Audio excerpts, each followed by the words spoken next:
linking it to higher measured intelligence. And unlike most videos, I'm giving you the actual population data to show you exactly how rare these traits are. No long intro today. If 3 or more of these sound like you, pay close attention to habit number 6. It's the one almost nobody talks about. Let's get straight into it.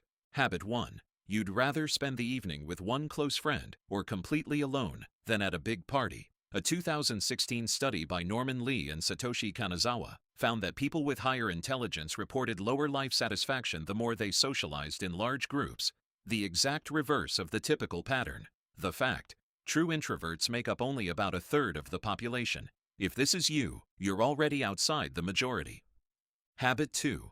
Your best ideas show up after midnight. In 2009, researchers linked higher childhood intelligence scores to becoming a night owl in adulthood. Sleep researchers estimate that true night owls, people whose energy genuinely peaks late, make up only about 20% of people. So if you're most productive at 11 p.m., the data says that's not laziness. It's a different brain clock.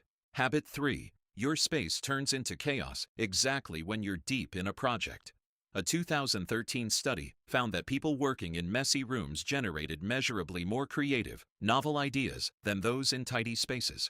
While most people default to keeping things clean, your mid-project chaos is actually the exception that produces your best work. Habit 4. And this one surprises people. A 2015 study found that people who can rattle off curse words fluently also score higher on general verbal fluency tests. It's not about having a small vocabulary, it's actually the opposite. It's a sign of a larger, more expressive vocabulary bank that most people are too polite to use. Habit 5. You can't sit through a boring task without your mind drifting, no matter how hard you try. A 2012 study found that the heaviest mind wanderers also scored highest on working memory capacity. Your brain isn't failing to focus, it's finishing the boring part on autopilot and spending the leftover capacity elsewhere. That's a high-capacity pattern, not an average one. Habit 6. The one I promised you. A study by Gary Lupien found that people who said the name of what they were looking for out loud found it significantly faster. Here's the rare part. Almost everyone talks to themselves sometimes, but almost nobody does it deliberately as a tool to guide their focus. That specific intentional version is what's uncommon, and what the research says actually works. Habit 7.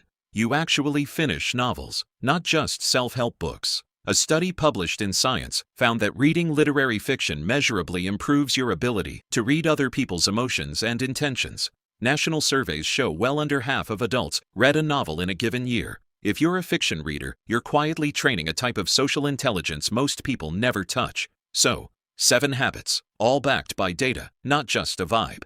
If you counted 3 or more as genuinely you, the research suggests you aren't the outlier you might have felt like. You're just wired specifically. That's the psychology of it. If this helped you see yourself differently, hit subscribe. I break one of these down every week. I'm Milo. I'll see you in the next one.